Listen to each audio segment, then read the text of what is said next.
fired for being too kind, then his kindness paid off instantly. The grand boardroom of Vance Enterprises, a monolithic testament to generations of accumulated power and wealth, hummed with a tension so palpable it seemed to vibrate the very air.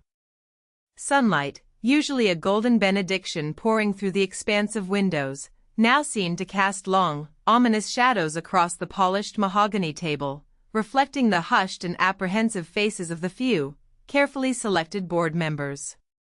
At the head of this imposing table sat Elara Vance, her posture regal, an unyielding pillar of resolve, her gaze piercing. Her sapphire eyes, usually alight with a sharp, incisive intellect, now held a cold, unwavering resolve that promised an impending storm. Across from her, Julian and Cassandra Vance, her cousin and sister respectively, shifted uncomfortably in their plush leather seats. Their usual veneer of effortless superiority, cultivated over a lifetime of inherited privilege, was beginning to crack under the suffocating weight of Elara's prolonged and deliberate silence. Elara observed their discomfort with a detached fascination, a scientist noting the predictable reactions of specimens under scrutiny. Julian, ever the first to shatter any uncomfortable quiet with an air of feigned authority, cleared his throat, the sound a surprisingly weak cough in the oppressive silence. Elara, darling, while we appreciate your dramatic flair, this unscheduled meeting is quite disrupting. We have pressing matters to attend to at the hotel, particularly with the new efficiency protocols we're implementing. Profit margins, you understand. His voice, usually a smooth, persuasive instrument, held an undercurrent of barely suppressed impatience, a thinly veiled condescension that grated against the silence Elara had so meticulously crafted. He spoke of profit margins as if they were the only currency of existence, a concept Elara found increasingly abhorrent. Cassandra, her perfectly manicured hand reaching for a crystal water glass, offered a saccharine smile that didn't quite reach her cold, calculating eyes. Her carefully constructed facade, Elara noted, was also fraying. Indeed, Elara. We're about to finalize some necessary adjustments to the staffing. You wouldn't want us to fall behind the competition, would you? Her words, though outwardly polite, carried the same thinly disguised contempt, the same dismissal of anything beyond their narrow, self-serving agenda. Elara's lips curved into a faint, almost imperceptible smile, a smile utterly devoid of warmth, hinting at a secret knowledge that Julian and Cassandra were utterly oblivious to. The biting irony of their words, their desperate clinging to the very notions that had brought them to this precipice, was almost comical to her, a dark comedy playing out before her very eyes. They spoke of efficiency and adjustments, unaware that they were the ones about to be adjusted, their inefficiency as human beings about to be exposed. Profit margins, she echoed, her voice a low, resonant hum that commanded immediate and absolute attention, a sound that seemed to vibrate through the very bones of the room, and necessary adjustments. Yes, she understood perfectly. She leaned forward slightly, a subtle predatory movement, her gaze locking onto Julian, then Cassandra, a predator observing its complacent and doomed prey. The air in the room seemed to grow heavier, charged with an unspoken, terrible truth that only Elara seemed to fully comprehend. But you see, Elara continued, her voice gaining a steely edge, a chilling clarity that sent a shiver down the spines of the more perceptive board members, those who had seen Elara in full command before. The game, as you so aptly call it, is over. Julian's confident smirk faltered, collapsing like a house of cards. Cassandra's hand froze midway to her glass, the crystal trembling slightly in her grasp. They exchanged a bewildered glance, still utterly convinced of their own untouchable position, still underestimating the woman who held their entire world in her perfectly gloved hand. They believed this was merely another one of Elara's theatrical power plays, a fleeting moment of irritation from the family matriarch, perhaps a reprimand for a minor oversight. They could not have been more catastrophically wrong. The true nature of their folly, and the meticulously orchestrated downfall that awaited them, was about to be unveiled, not as a reprimand, but as a total dismantling. Elara Vance was not merely the CEO of Vance Enterprises, she was, to her grandparents' original vision, its very heart and formidable brain. From a sprawling empire that encompassed luxury hotels, international shipping lines, and pioneering cutting-edge technology firms, she had inherited a legacy that was both immense and, increasingly, a crushing burden. Her grandparents, the true architects of this colossal fortune, had instilled in her a profound and unwavering sense of responsibility, a deeply ingrained belief that wealth was not merely for accumulation, a personal trophy, but for the betterment of society and, crucially, for the well-being and dignity of every single individual who contributed to its creation. They had built their empire on integrity, mutual respect, and a genuine concern for their employees, a philosophy Elara held sacred. Yet, as years turned into decades, Elara found herself increasingly isolated, a lone sentinel fiercely guarding the integrity of her family's foundational values against the relentless, corrosive tide of greed that threatened to engulf it entirely. She had watched, powerless, as the principles her grandparents cherished eroded, replaced by a ruthless pursuit of profit at any cost. Julian and Cassandra, her closest living relatives and supposed partners in the enterprise, were the living embodiment of this encroaching avarice. Raised in the suffocating lap of unimaginable luxury, they had developed an insatiable appetite for more, always more, with little to no regard for the profound human cost. They saw the world as a vast resource to be exploited, people as disposable tools. Elara had witnessed their callousness countless times, each instance a fresh wound to her soul. A well-researched proposal for sustainable energy practices in their hotels, designed to reduce their carbon footprint and ensure long-term environmental health, was summarily rejected because it marginally cut into short-term quarterly profits. Employee benefits, once comprehensive and generous, were slashed to boost earnings, stripping away essential safety nets from families. Small, independent suppliers, who had grown with Vance Enterprises for decades, providing quality goods with integrity, were ruthlessly squeezed on pricing, then abruptly dropped when they could no longer compete, replaced by cheaper, less ethical alternatives from overseas. Julian and Cassandra saw people not as individuals with lives, families, and dreams, but as mere cogs in a vast, impersonal machine, easily replaceable, entirely disposable. Their conversations, Elara recalled with a bitter taste in her mouth, were a constant, grating litany of optimization, synergy, and lean management, all hollow euphemisms for cutting corners, exploiting labor, and maximizing personal, selfish gain. The human element was entirely absent from their calculations. Elara had tried reasoning with them, countless times, appealing to their dormant sense of duty, reminding them of their family heritage, the proud history of the Vance name. She had patiently explained the long-term benefits of ethical practices, the invaluable importance of employee loyalty, the moral imperative of compassion that underpinned true leadership. But her words, no matter how passionately delivered, fell on deaf ears, met invariably with patronizing smiles and dismissive waves of the hand.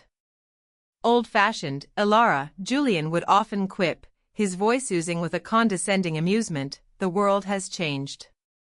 It's a dog-eat-dog world now, darling." Cassandra would add, with a theatrical sigh, "Sentimentality doesn't pay the bills, darling. We have an image to uphold, a standard to maintain." They genuinely believed Elara was naive, a relic of a bygone era. Their arrogance was as boundless as their greed. The breaking point had come unexpectedly, not with a grand corporate scandal, but a quiet evening spent reviewing a seemingly innocuous report detailing employee satisfaction surveys from their various divisions. The numbers were abysmal, particularly in the hotel division, which Julian and Cassandra directly oversaw. Anonymous comments, raw and unfiltered, painted a grim and horrifying picture of overworked staff pushed to their limits, hostile and abusive management, and a pervasive atmosphere of fear and despair. One comment, scrawled in shaky handwriting that spoke volumes of the person's desperation, resonated deeply, igniting a cold, righteous fury within Alara. They treat us like dirt. Like we're not even human. This particular feedback, among countless others, was the final spark that ignited the inferno within her. She realized, with a chilling clarity, that words, board meetings, and official reports were utterly futile. Her family had become so utterly ensconced in their impenetrable bubble of privilege and self-interest that they were completely blind to the profound suffering they inflicted, deaf to the silent screams of those they exploited. They would never truly understand the damage they caused unless they saw it, experienced it, or, more accurately, were exposed for their direct complicity in it, forced to confront the ugliness they had created. The idea, audacious and fraught with unimaginable risk, began to form, taking root in her fertile, strategic mind, a test, not of their business acumen, for that they possessed in spades, but of their fundamental character, their capacity for empathy, their very humanity. Alara Vance, the formidable CEO, the titan of industry, would disappear, replaced by an unassuming, vulnerable figure who would experience firsthand the true, unvarnished nature of her family's empire from the very bottom. She would become Agnes, a woman stripped of all external markers of power and wealth, someone easily overlooked, easily dismissed, a perfect mirror to reflect the ugliness of their souls. She spent months meticulously planning the transformation, every detail considered, every contingency accounted for. Her team of trusted confidants, few though they were sworn to absolute secrecy, their loyalty to Alara unquestionable. Her wardrobe was stripped of designer labels, the luxurious silks and cashmeres replaced by worn, simple clothes, deliberately chosen to appear unremarkable. Her elegant, perfectly coiffured hairstyle was exchanged for a disheveled, unremarkable bob. Her posture, usually confident and commanding, was subtly altered to convey a hint of fragility, a slight slump of the shoulders that spoke of weariness. She even practiced a softer, less assertive vocal tone, shedding the resonant voice that commanded boardrooms. She sold off minor personal assets, arranged for a modest stipend to be paid into a separate, untraceable account, and created a fabricated backstory of a recent financial setback, painting herself as a retired schoolteacher on a fixed income, forced to travel cheaply and seek modest accommodations.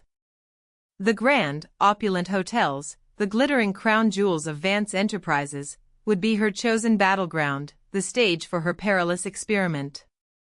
She would observe, she would listen, and she would wait for the precise moment her family's true colors shone through, unmasked by their relentless, consuming pursuit of profit.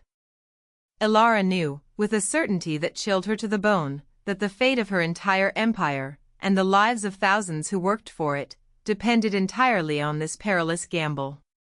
There was no turning back. The grand lobby of the Sovereign, one of Vance Enterprises' flagship hotels, glittered with an almost ostentatious display of wealth that seemed to mock the struggles of the common person.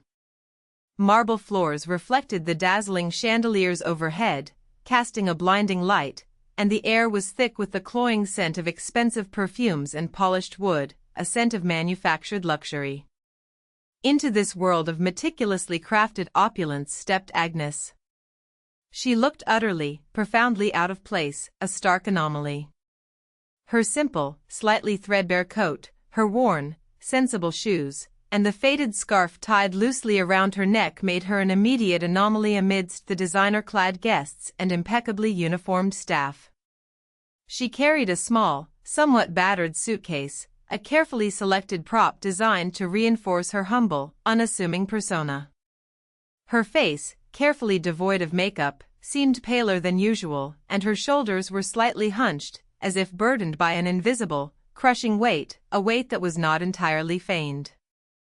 Alara, embodying Agnes with every fiber of her being, found a quiet corner near a large potted palm, pretending to wait for someone. From this vantage point, she became an invisible observer, a phantom presence. Her sharp, analytical mind, usually focused on global finance, now absorbed every minute detail, the subtle shifts in staff demeanor when a manager passed, the forced smiles, the quick, furtive glances.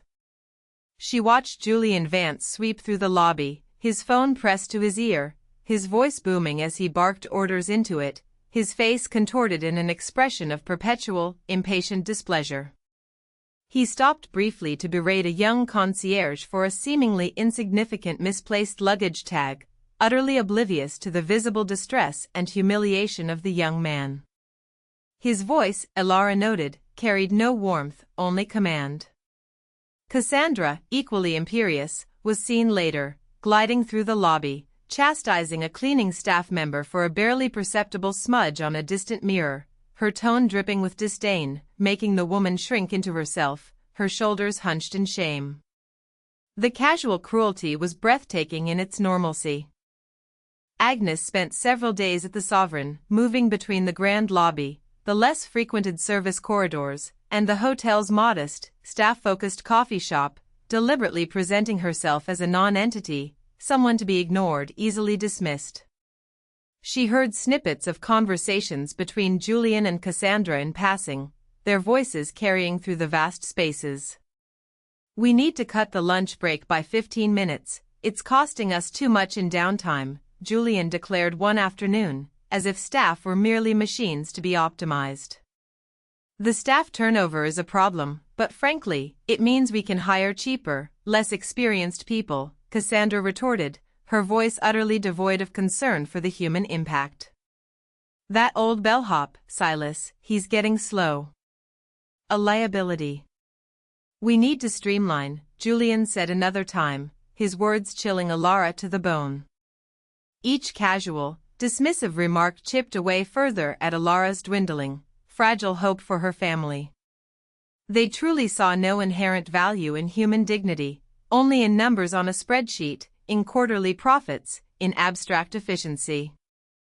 One particularly chilly afternoon, a sudden, biting cold front having swept through the city, Agnes positioned herself near a drafty entrance, shivering noticeably. She had deliberately foregone a warmer coat that day, wanting to appear particularly vulnerable, almost pathetic. Her frail frame trembled slightly, a convincing performance of a person struggling against the elements. Julian and Cassandra, on their way to a crucial meeting, walked directly past her, their conversation animated, their faces oblivious.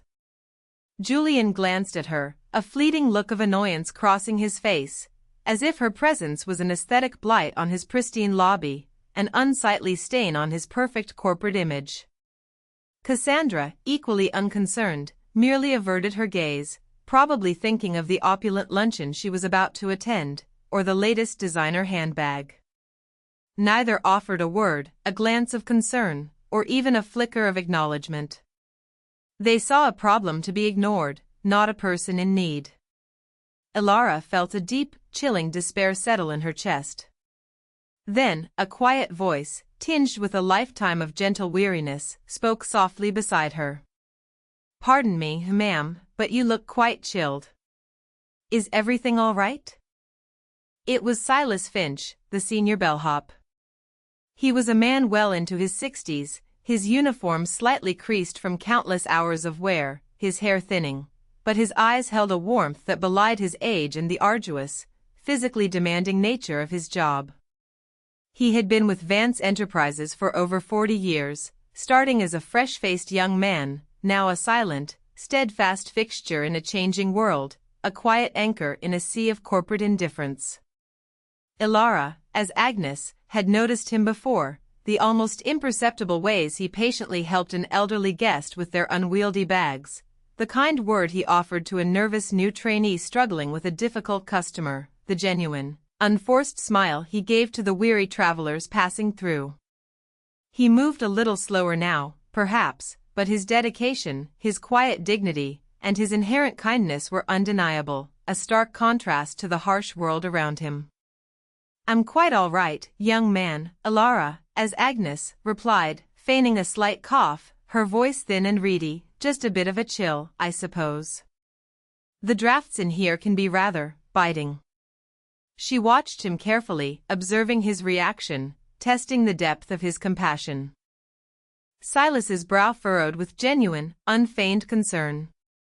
He saw a person, not a problem. Nonsense, ma'am.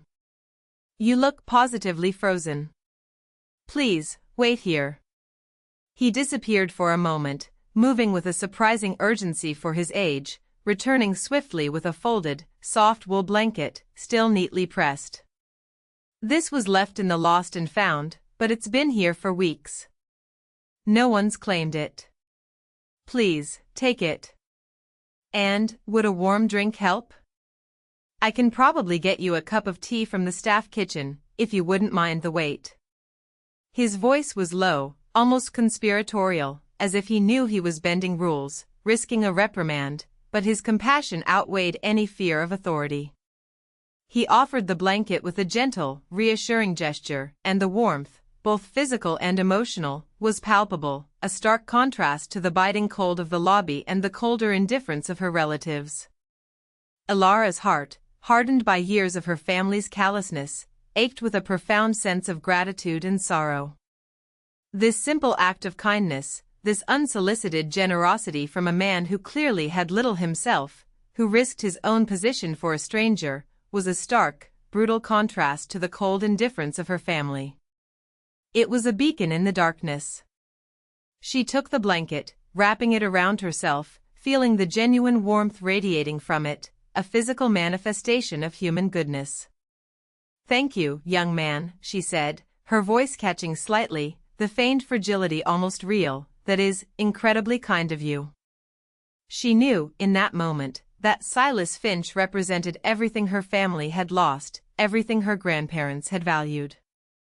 Just as Silas was about to disappear again for the tea, a sharp, piercing voice, laden with icy authority, cut through the air, shattering the fragile moment of human connection. Silas. What exactly do you think you are doing? Julian and Cassandra stood a few feet away, having just exited the meeting room, their faces contorted in expressions of pure disgust and outrage, as if they had stumbled upon a grotesque abomination. They had witnessed the entire exchange. Mr. Vance, Ms. Vance, Silas stammered, his face paling, the usual weary kindness in his eyes instantly replaced by a deep-seated fear, a recognition of impending doom.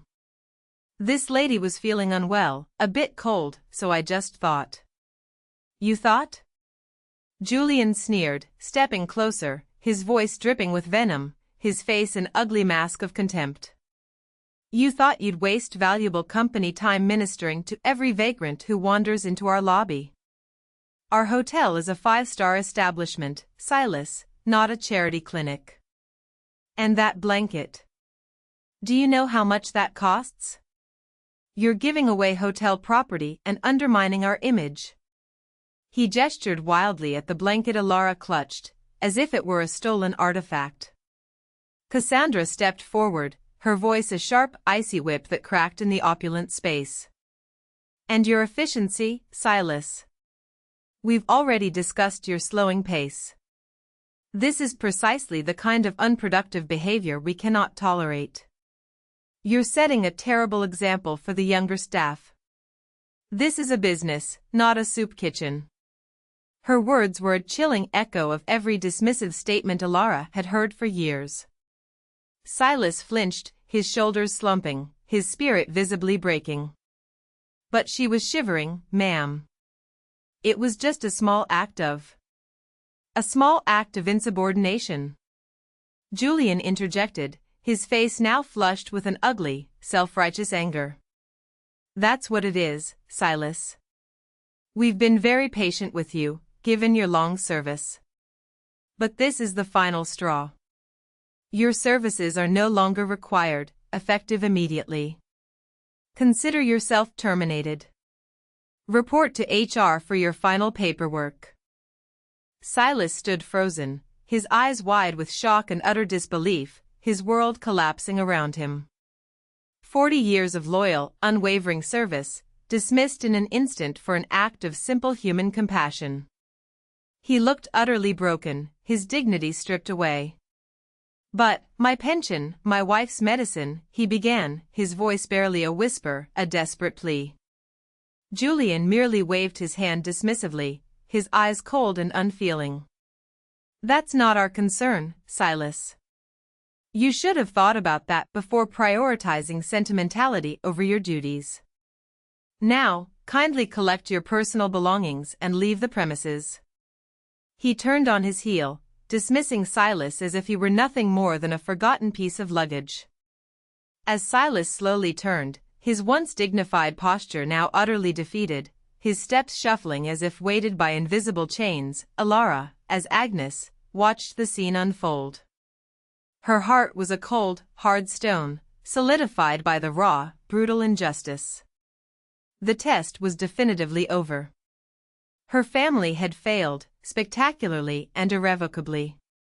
The breathtaking contrast between Silas's selfless kindness and Julian and Cassandra's ruthless cruelty was laid bare for her to see, undeniable and nauseating. She clutched the blanket Silas had given her, its warmth now a searing reminder of their inhumanity, their profound moral bankruptcy. Her decision was solidified, cemented by their casual destruction of a good man's life. The empire would be purged, cleansed of their toxic influence. The annual general shareholders meeting of Vance Enterprises was more than just a corporate event.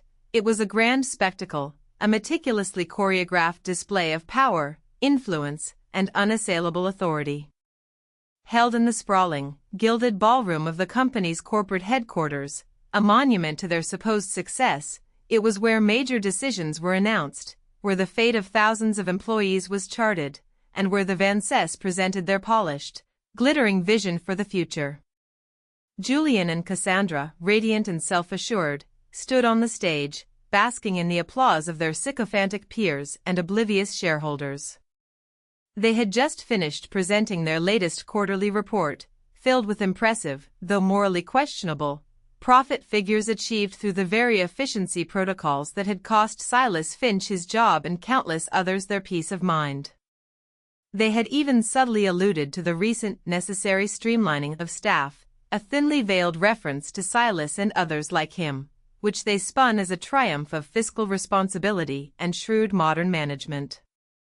Their faces wore expressions of smug, self-congratulatory satisfaction, convinced they had delivered a masterclass in modern corporate leadership, securing their positions for years to come. Alara observed them from the wings, a shadow amidst the light, her gaze unwavering. Just as Julian, preening slightly, was about to open the floor for questions, a sudden, profound hush fell over the room, an almost supernatural silence. The grand, ornate doors at the back of the ballroom, usually sealed until the very end of the proceedings, swung open with a soft, deliberate creak, echoing eerily in the sudden quiet. All eyes, drawn by the unexpected interruption, turned as one to the entrance. A sleek, black-armored limousine, a symbol of quiet, undeniable power, pulled up to the curb outside, its dark windows reflecting the morning light. From its back seat emerged a figure who commanded immediate, visceral attention. She was dressed in an impeccably tailored dark suit, cut with precision, exuding an aura of undeniable, unyielding authority. Her posture was erect, almost regal, her stride confident and purposefully slow. Her hair, styled in a sophisticated chignon, gleamed under the dazzling chandeliers, catching the light like spun gold. Her eyes, those piercing sapphire eyes, swept across the vast room, missing nothing, assessing every individual, every reaction. Beside her, a phalanx of security personnel, tall and imposing, moved with silent, synchronized precision, followed by a distinguished-looking legal team, their briefcases clutched firmly, their faces grim and determined. Julian and Cassandra's smiles faltered, then vanished entirely. A ripple of confused murmurs spread through the crowd, like a disturbance on a calm lake. Who was this? She looked vaguely familiar, yet utterly out of place for such a dramatic, unannounced entrance. Their initial thought was a hostile takeover, perhaps, or a disgruntled major shareholder making an ill-advised scene. Their corporate minds immediately searched for a business explanation. The figure walked slowly, deliberately, towards the stage, her gaze fixed with terrifying intensity on Julian and Cassandra. As she drew closer, recognition, slow and agonizing in its dawning horror, began to wash over their faces. Julian's jaw slackened, his eyes widening in a mixture of disbelief and growing dread. Cassandra's perfectly made-up face paled, the vibrant lipstick suddenly stark against her ashen skin, her hand unconsciously rising to her throat as if to ward off a silent scream. The woman was Ilara Vance. But not the Ilara they had seen a few days ago, the one who had seemed so quiet, so contemplative in the boardroom. This was Ilara Vance, the undisputed titan, the true power behind the throne, unleashed and unchained.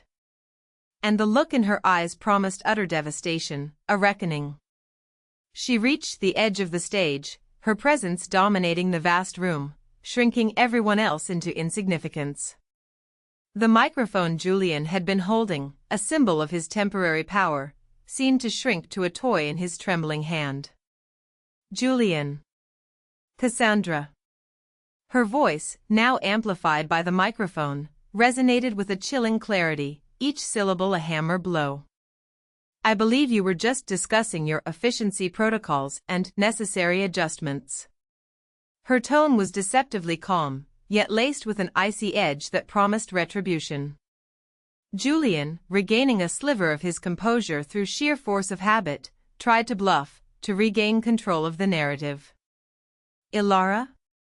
What is the meaning of this dramatic entrance? We are in the middle of a very important presentation. This is highly unprofessional. He tried to dismiss her with a wave of his hand, a feeble attempt at reasserting authority, but his voice cracked slightly, betraying his fear. Ilara's lips twisted into that familiar, unsettling smile, devoid of warmth but brimming with a terrible triumph. Unprofessional? Perhaps. But necessary, I assure you. She paused, allowing the agonizing tension to build, her gaze sweeping slowly over the stunned audience, then back to her stunned relatives, relishing their growing terror.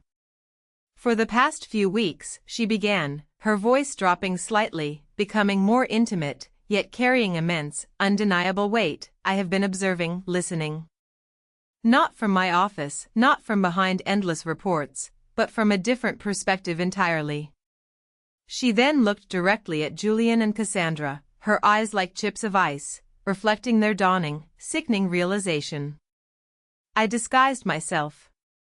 I became someone you would overlook, someone you would dismiss, someone you would mistreat with casual abandon. I became Agnes. The revelation hit Julian and Cassandra like a physical blow, a sudden, blinding flash of truth. Their faces contorted with a mixture of profound shock, abject horror, and a dawning, sickening comprehension. Agnes. The frail, shivering woman in the lobby. The one they had ignored. The one whose kindness Silas Finch had paid for with his job, with his dignity. The blood drained from their faces, leaving them ashen, ghost-like. The room buzzed with incredulous whispers, a cacophony of gasps and murmurs. Their minds raced, replaying every moment they had interacted with, or more accurately, ignored, the old woman. I witnessed your callousness, your greed, your utter, profound lack of empathy with my own eyes, Ilara continued, her voice rising now, filled with a righteous, controlled fury that resonated through the vast hall. I saw you prioritize profit over people, image over integrity, repeatedly and without hesitation. I saw you, Julian, berate a young concierge for a simple, honest mistake, stripping him of his dignity. I saw you, Cassandra, humiliate a cleaning staff member over a barely visible smudge, treating her as less than human. And most damningly, most irrevocably, I saw you both, with your own eyes, fire a loyal, kind-hearted man, Silas Finch, for the unforgivable sin of offering a shivering, elderly woman a blanket and a warm drink. She held up a small, simple wool blanket, the very one Silas had given her, its unassuming presence a stark, powerful symbol. It was the only prop she needed, more devastating than any corporate ledger. This, she declared, her voice echoing with the undeniable weight of her conviction, is the true cost of your efficiency. The devastating cost of a good man's livelihood, sacrificed for your petty cruelties and your insatiable, unforgivable greed. Julian stammered, attempting a denial, a desperate, pathetic lie that even he knew was futile. Elara, this is insane. A misunderstanding. A theatrical stunt. His voice was thin, reedy, stripped of its former authority. Cassandra, her voice trembling, managed a few strangled words. You can't possibly mean. Agnes? That old woman? The incredulity in her voice was still laced with ingrained disdain, even in her terror, a final, damning revelation of her true character. Elara fixed them with a gaze that promised their utter ruin, absolute and complete. Oh, I mean it, and more. Your actions, your utter disregard for human decency, have confirmed every suspicion I held, every fear I harbored. You are not fit to lead this company. You are not fit to represent the Vance name, a name built on principles you have utterly abandoned. And as of this moment, your positions are terminated. All your shares in Vance Enterprises are hereby revoked, effective immediately, and will be redistributed to a new, ethically governed trust, established to protect the very values you trampled. You will leave this building, and you will never return. The ballroom erupted. Gasps, shouts, the frantic clicking of cameras, a maelstrom of shock and disbelief. Julian and Cassandra stood frozen, their faces contorted in a tableau of utter devastation, their masks of power shattered into a million irreparable pieces. The game, as Elara had declared, was truly, irrevocably over.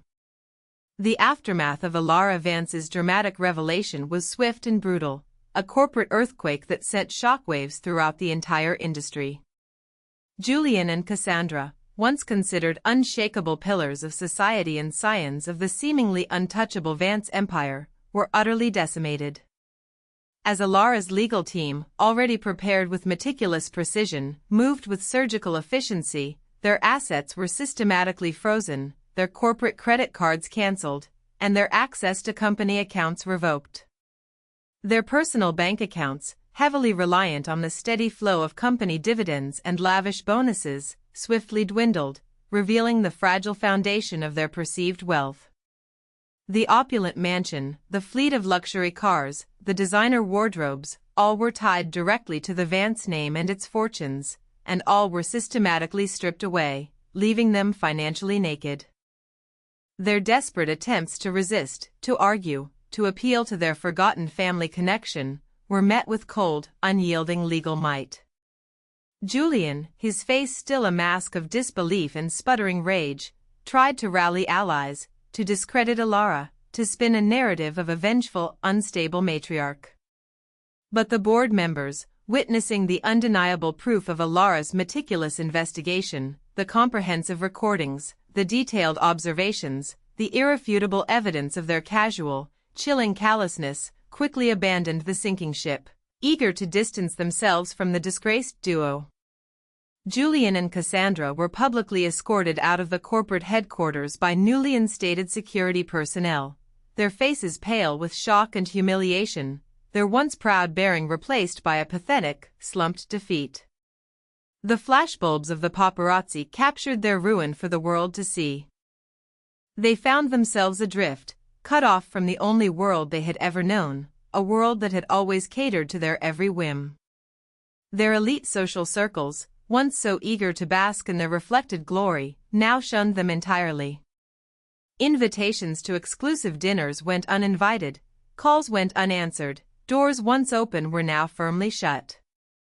The tabloids, sensing blood in the water, feasted voraciously on their downfall, detailing every lurid aspect of their demise, juxtaposing their former extravagance with their sudden, ignominious ruin. Julian, who had never worked a day in his life without a company credit card and a personal assistant, struggled to even manage basic finances, baffled by the complexities of ordinary life. Cassandra, whose entire identity revolved around her social standing and her vast collection of designer possessions, found herself unable to afford the simplest luxuries, forced to mend old clothes. They were forced to sell off personal items, then eventually their grand estate, moving into a modest, anonymous apartment, their lives a stark, brutal contrast to the gilded cages they had once inhabited. The crushing reality of their selfishness and its devastating consequences crashed down upon them with overwhelming force. They were not just stripped of wealth, but of dignity, relevance, and the very foundation of their entitled existence. While Julian and Cassandra were plummeting into a self-made abyss, Silas Finch was living in a quiet, desperate purgatory. After his unjust and humiliating dismissal, he had tried tirelessly to find new employment, but his age and the sudden, unexplained termination on his record made it an incredibly uphill battle. Most doors were closed before he even had a chance to explain. His pension, which he had diligently paid into for decades, was still being processed, a bureaucratic maze that offered little immediate relief, leaving him without a steady income. His wife's increasing medical bills, the silent, relentless ticking of a clock, weighed heavily on his mind, casting a suffocating shadow over their small, humble home. He had lost his sense of purpose, his years of loyal service seemingly for nothing, his dignity eroded by an act of pure compassion. He felt adrift, forgotten.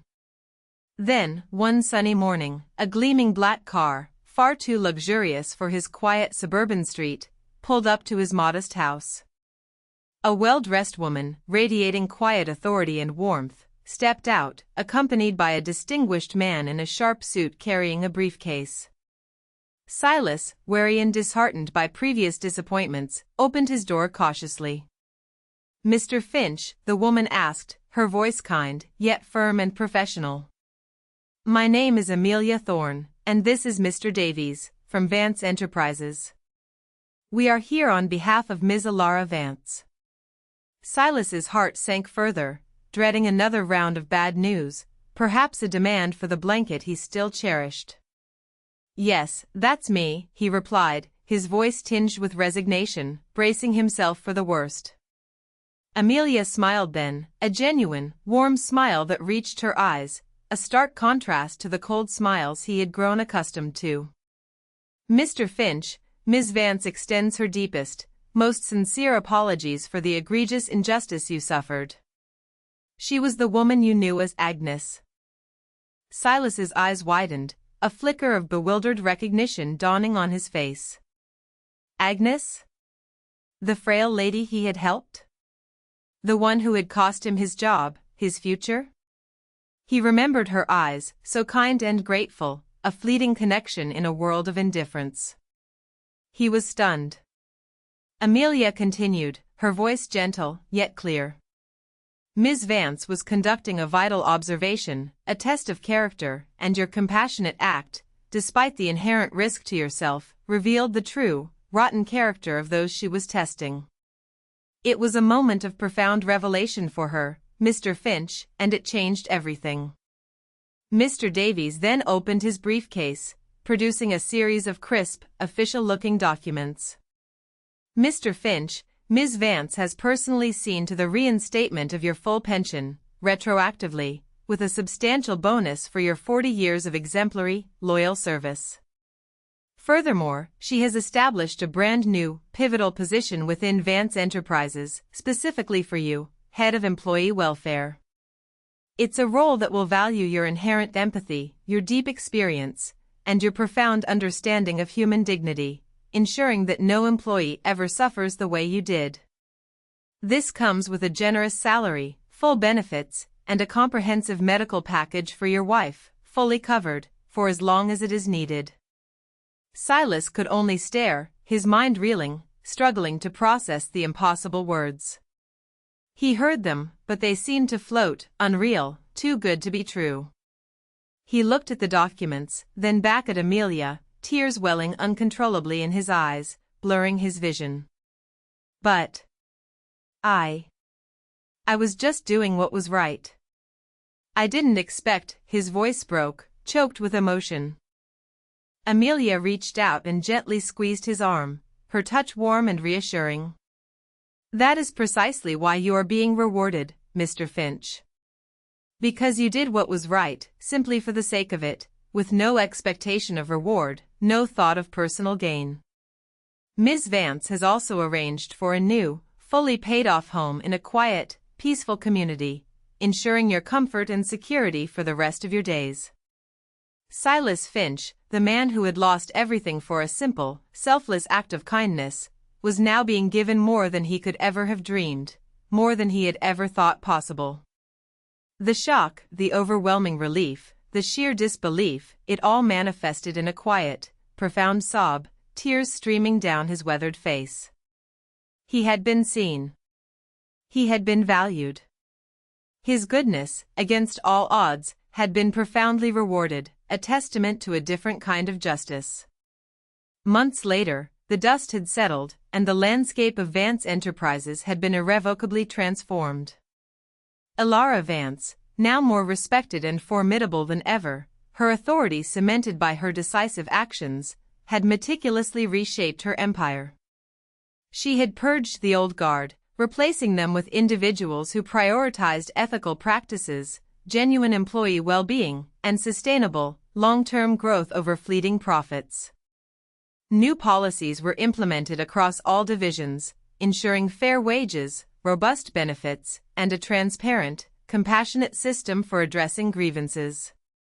The hotels, once cold monuments to profit, began to regain a human touch, a genuine warmth that resonated deeply with both staff and guests, transforming them into truly welcoming spaces. Elara had found a renewed sense of purpose, aligning her immense power with her deeply held values, creating an organization that truly reflected her vision. The empire, once a source of bitter disappointment, now felt like a living, breathing entity, healing and thriving under her compassionate yet firm leadership. Julian and Cassandra, stripped of their privilege and power, had faded into ignominy, their names now synonymous with corporate scandal and personal disgrace. They lived a life of bitter resentment, constantly blaming Elara for their misfortunes, never once acknowledging their own profound role in their downfall, their self-pity boundless. They struggled endlessly to adapt to a world where they were no longer coddled, a world that demanded genuine effort, true character, and empathy, qualities they utterly lacked and could not conjure. Their story became a cautionary tale whispered in corporate corridors, a stark reminder that entitlement and unchecked greed, when left to fester, could lead to absolute, total ruin. They were forced to confront the harsh, inescapable reality that without the Vance name and its immense wealth, without the power to exploit others, they were, in essence, nothing. Silas Finch, however, flourished spectacularly. As the head of employee welfare, he brought a lifetime of experience and an innate, profound sense of compassion to his new role. He was a beloved figure within the company, a living testament to Elara's new vision, a beacon of hope for every employee. His days were spent listening patiently to staff, advocating tirelessly for their needs, and implementing innovative programs that genuinely improved their lives, building a culture of trust and respect. He often shared his own story, not with bitterness or self-pity, but as a gentle, powerful reminder of the enduring importance of kindness and integrity, even in the face of adversity. His wife, free from the crushing burden of medical debt, was recovering well, and their new home was filled with a quiet joy and security they had never thought possible. Silas, once dismissed as slow and inefficient, had found his true calling, a role where his humanity and his capacity for goodness were his greatest assets, valued above all else. He was living proof that true value lay not in a person's ability to generate profit, but in their boundless capacity for goodness, for empathy, for selfless care. Elara often visited Silas, sometimes simply to observe him in his element, seeing the positive ripple effect of his presence, sometimes to seek his quiet, unassuming advice, trusting his innate wisdom. She saw in his contented, dignified demeanor the ultimate vindication of her extreme test, the validation of her perilous gamble. She felt a profound sense of peace, a deep satisfaction, knowing that she had honored her grandparents' legacy, not by merely preserving their wealth, but by preserving and reinstating their core values, their moral compass. She had looked into the abyss of human cruelty and found, in the quiet strength of a kind old man, the undeniable path forward, a blueprint for a better way. And so, the tale of Ilara Vance and Silas Finch echoed a timeless truth, a profound moral that resonated far beyond the confines of a boardroom, that character is not forged in the crucible of comfort or prosperity, but revealed in the stark, unyielding darkness of adversity. It is in the moments when no one is watching, when there is nothing to gain, and everything to lose, that true virtue shines brightest. And in a world often consumed by the relentless, often brutal, pursuit of self-interest, the quiet, selfless act of kindness will always, always find its reward, a profound and enduring testament to the inherent goodness that lies, often hidden, within the human heart. If you enjoyed Ilara's powerful journey and Silas Finch's inspiring triumph, you're in the right place. We have many more stories just like this one, exploring themes of justice, empathy, and unexpected revelations. Make sure to hit that subscribe button and turn on the notification bell so you don't miss our next compelling tale. Now, we want to hear from you. What did you think of Ilara's drastic test? Do you believe her actions were justified? And have you ever witnessed true kindness in an unexpected place, or faced a difficult choice that revealed someone's true character? Share your thoughts and experiences in the comments section below. Your insights make our community truly special.